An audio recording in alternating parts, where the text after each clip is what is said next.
Bienvenue au Femmes Rayonnantes Entrepreneurs Podcast où tu trouves des épisodes de 15 minutes ou moins avec des conseils, des astuces, des réflexions sur la prestation de services en ligne, l'entrepreneuriat digital, le leadership et des actions à mettre en place pour développer ton entreprise digitale.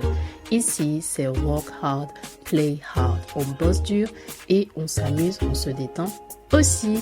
Je suis Leslie, associée dans la gestion des risques financiers et j'aide les femmes en corporate à lancer et développer leur entreprise de services digital en 2 heures par jour.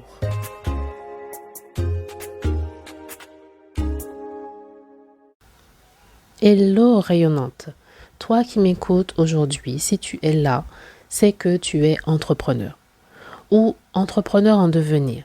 Peut-être salarié, en tout cas une femme ambitieuse. Tu es peut-être une collègue, peut-être une fille, une conjointe, une amie, une maman. Bref, tu portes beaucoup de casquettes, tu as plusieurs rôles. Et souvent, tu fais tout ton possible, du mieux que tu peux, pour avancer sur ton entreprise sans ralentir sur tout le reste. Ce qui fait que tu as beaucoup à faire. Et la charge mentale, ce n'est pas juste d'avoir beaucoup à faire. Avant même d'avoir beaucoup à réaliser, c'est que tu as beaucoup de choses à penser. Et c'est ça, la charge mentale, c'est avoir trop de choses à penser en continu. Et ça, c'est épuisant, très, très épuisant.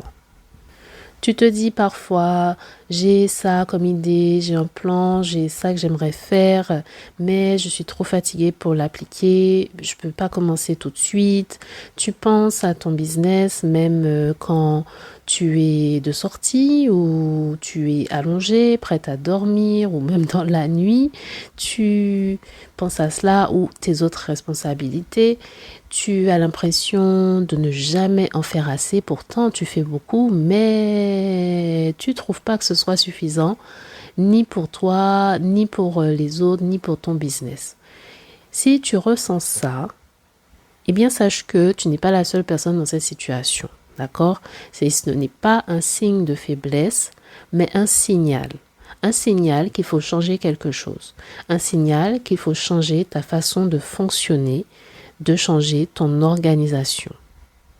Puisque de toute évidence, on ne peut pas tout faire, d'accord? Donc l'objectif n'est pas de tout faire en même temps, mais simplement de s'organiser autrement pour te protéger ton énergie mentale, garder tes capacités et être en mesure de rester performante sur le long terme, de pouvoir avoir assez d'énergie pour justement être en forme et avancer sur tes différentes tâches, tes différents rôles à un rythme qui semble bien pour toi.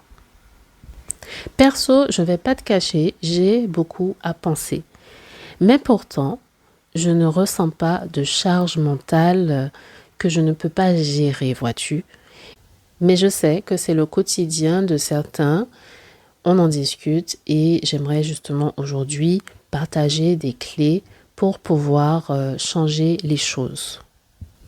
Alors, que peux-tu faire aujourd'hui pour alléger ta charge mentale sans ajouter plus à ta liste de choses à faire? Tout d'abord, tu n'as pas besoin de plus de choses à faire dans cet état. Ce n'est absolument pas la chose à faire que de se rajouter des choses à faire si tu ressens de la charge mentale. Tu as besoin de clarifier ce qui compte concrètement, ce qui compte maintenant et de lâcher ce qui t'encombre. Et pour pouvoir y arriver, voici quelques ajustements puissants, mais très simples, très légers, que tu peux mettre en place dès maintenant.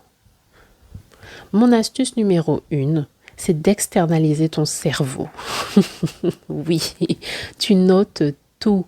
Note tout ce qui te passe en tête, tout ce qui est important de se rappeler, que ce soit les idées, les rendez-vous, les rappels, les tâches. Tu écris tout de sorte que ce ne soit pas juste quelque chose dans ta tête auquel tu dois penser, auquel tu dois te souvenir, auquel tu dois te rappeler. Tu écris tout. Utilise un carnet, une appli, peu importe ce que tu veux. L'important, c'est de se vider la tête pour ne plus porter tout ça mentalement. Je recommande quand même de rester organisé là-dessus. Disons que tu choisis de noter tes idées dans un calepin, garde le même calepin, histoire de ne pas éparpiller tout à droite, à gauche et ne plus te retrouver sur où est-ce que tu as écrit quoi, où est-ce que tu as noté quoi. Donc, choisis ce qui est important pour toi d'utiliser, mais garde ce même outil, ces mêmes outils pour ne pas t'éparpiller. C'est en tout cas mon approche et ça fonctionne très bien. Ma deuxième astuce, c'est de simplifier ta stratégie business. Tu n'as pas besoin de 10 canaux de communication. Ok, je vous vois, toutes celles qui essaient d'être sur toutes les plateformes en même temps. Non, tu n'as pas besoin de 10 canaux de communication. Tu peux avoir des priorités là-dessus. Tu n'as pas besoin de 4, 5, 10 offres et 25 tunnels complexes. Non, il faut pouvoir simplifier ta stratégie business pour alléger ta charge mentale. Choisis tes priorités par mois, choisis tes priorités dans tes canaux de communication, choisis tes priorités en termes d'offres et dans ta façon de faire le business. Quelle stratégie tu veux mettre en place? Par exemple, un entrepreneur qui n'a pas énormément de ressources et qui se concentre sur une offre, une seule offre, qui publie de façon régulière sur, allez, on va dire 2, 3 canaux max et qui utilise une stratégie, la même, tout le temps, chaque semaine, chaque mois, aura beaucoup plus d'impact qu'une entrepreneur avec à peu près les mêmes ressources et qui est sur 10 canaux de communication avec 6, 8 offres qui changent tout le temps et plusieurs canaux à gérer, la communication à gérer un peu partout, etc.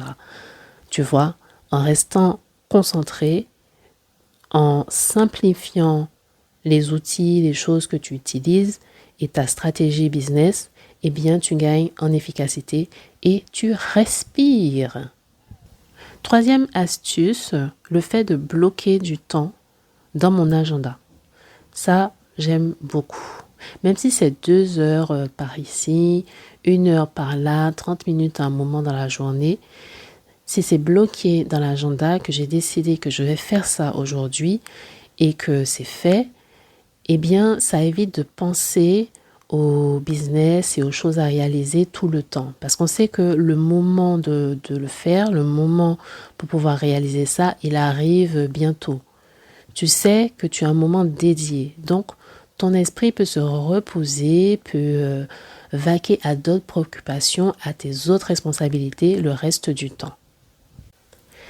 S'il y a des choses à réaliser en termes d'organisation, je veux quand même préciser que la charge mentale n'est pas seulement ça. Ce n'est pas seulement une question de mieux s'organiser ou de s'organiser mal.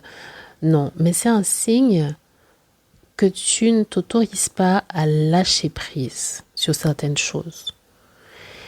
Et que tu veux bien faire partout, tout le temps, avec la même intensité pour toute chose, pour tout le monde.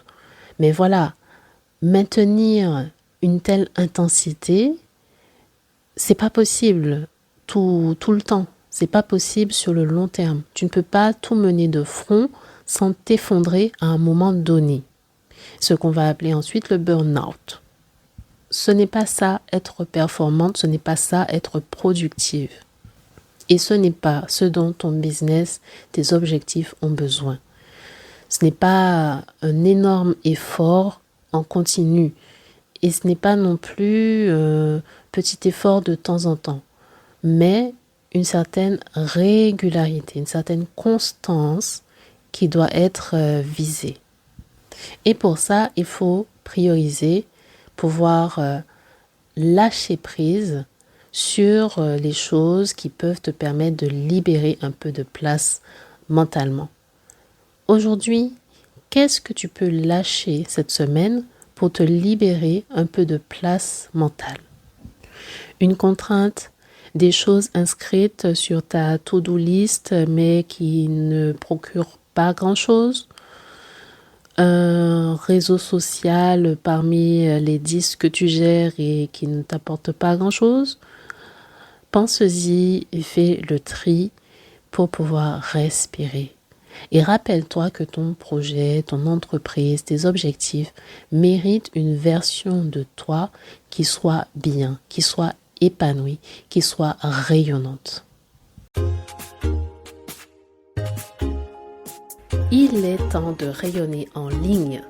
Merci d'être passé, d'avoir écouté et si tu souhaites aller plus loin, tu peux visiter le site internet www.femmerayonnante.fr.